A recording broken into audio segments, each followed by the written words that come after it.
Hello mes hair lovers, alors je vous retrouve aujourd'hui avec mon magnifique modèle et ami depuis des années qui est juste là avec ses magnifiques boucles. Donc nous avons un cheveu 100% naturel sur lequel je vais faire un balayage évidemment. Son souhait c'était d'apporter de la luminosité à sa chevelure sans pour autant avoir quelque chose de très marqué, très blond. Elle voulait quand même rester dans la discrétion, vous voyez. Donc là je vous laisse observer de plus près son type de boucle, sa définition, comment ces boucles elles s'organisent sur sa jolie tête. Comme ça vous voyez bien de quelle base on part. C'est parti. Avant de commencer, je procède toujours à mon démêlage minutieux. Donc, je fais des sections de bantu knot. Ça me permet d'avoir mes cheveux complètement bien démêlés avant de procéder. Bien sûr, on commence toujours par les pointes en remontant petit à petit vers la racine et je fais l'ensemble de la chevelure avec cette méthode. Lorsque vous avez une chevelure qui est aussi dense, il faut éviter de trop serrer les bantu knot parce que ça peut serrer. Une fois que j'ai fini mes bantu knot, je procède directement à mon blowout. Donc, je vais avoir quelque chose de vraiment très net pour travailler. J'ai sa longueur totale et je peux faire un balayage très précis et minutieux grâce à ce blowout. Donc ça, c'est une étape à ne pas négliger. Alors moi, je travaille toujours avec du 20 volume. C'est vraiment un oxydant qui n'est pas trop fort, mais qui me permet d'avoir un éclaircissement quand même assez poussé. Et il suffit juste d'avoir le bon temps de pose. Donc moi, je laisse poser vraiment longtemps. Une fois que j'ai fini mon éclaircissement, je redémêle super bien sa chevelure avant d'appliquer ma patine. Donc, je l'ai expliqué dans ma dernière vidéo sur le balayage. La patine, c'est vraiment ce qui va me donner la nuance et les reflets que je veux. Donc là, j'ai fait 3 mélanges. Attention, 3 mélanges. Un pour sa racine, on va dire. Un pour la mi-longueur et un autre pour les pointes. Et voici le résultat sur cheveux mouillés. Après rinçage, on peut voir que déjà toutes ces boucles, surtout ce qu'il faut noter, c'est que la couleur paraît toujours plus foncée lorsqu'elle est humide. Donc, on ne verra la vraie couleur que quand ce sera sec. Donc, je vous laisse apprécier la qualité de sa couleur sur cheveux humides. C'est reparti pour les bantu knot et pour le blowout. Donc, je refais mes sections, je fais mon blowout et je prépare le terrain pour le lissage silk press. Donc, vraiment, une de mes étapes préférées, vous le savez, lorsque je fais un balayage, j'adore lisser pour qu'on puisse vraiment voir que le cheveu, il est aussi beau lisse que bouclé. Donc là, je commence mon lissage avec mon Coriolis C3, toujours la base, un des meilleurs fers que j'ai utilisé de ma vie. Regardez-moi vraiment la brillance qui ressort après un passage de plaque, c'est vraiment incroyable. Alors moi, pour aller plus vite, je fais toujours plusieurs sections en même temps. Comme ça, ça me permet d'avoir une méthode de travail vraiment plus facile. Une fois que j'ai fini mon lissage, j'ai procédé à la coupe des pointes. Donc, je vous mets une petite image en insert pour que vous voyez ce que ça donne.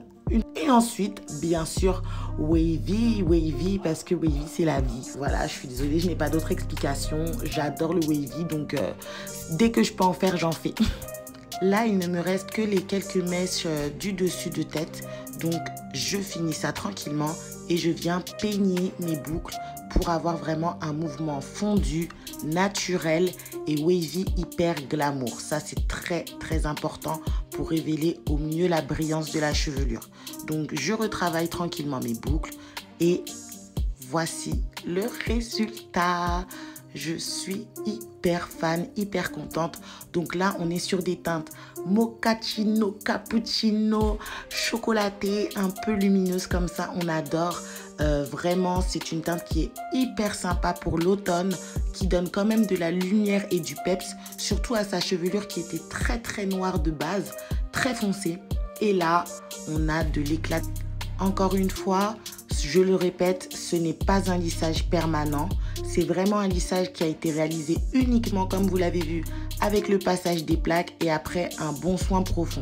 Donc, je n'ai pas utilisé de produits chimiques pour faire ce lissage. Donc, ce n'est pas un lissage brésilien ou au tanin ou quinquin là que vous entendez partout.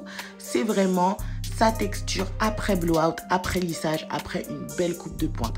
On est toutes capables d'avoir un résultat aussi fluide à partir du moment où le cheveu il est traité correctement et il est soigné correctement. Donc là, je vous laisse vraiment apprécier.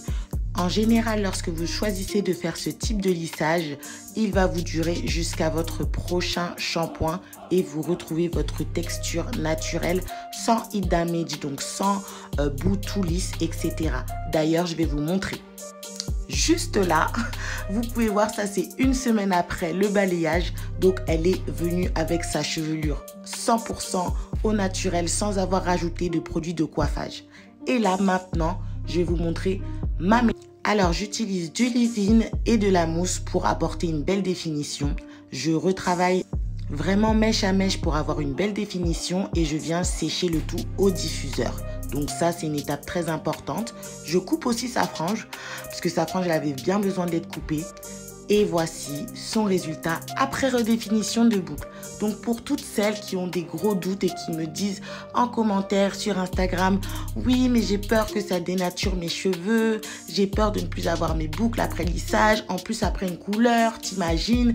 Mais regardez les filles, vraiment regardez, est-ce que ces cheveux sont abîmés? Je ne veux plus rien entendre. Chose très importante aussi à noter les filles, c'est que pour garder une chevelure en bonne santé, il faut déjà faire votre balayage sur une chevelure en parfaite santé.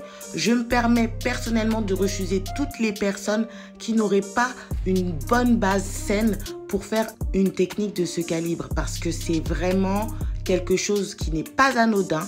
La décoloration, ça peut abîmer, ça peut sensibiliser le cheveu, mais là, on a une fibre qui est 100% préservée. Elle me l'a dit elle-même, ses cheveux, ils sont tout doux, ils sont légers, ils ne s'en mêlent pas plus, ils ne se cassent pas plus. Donc, on est vraiment là au top du max du max. Bisous et à la prochaine!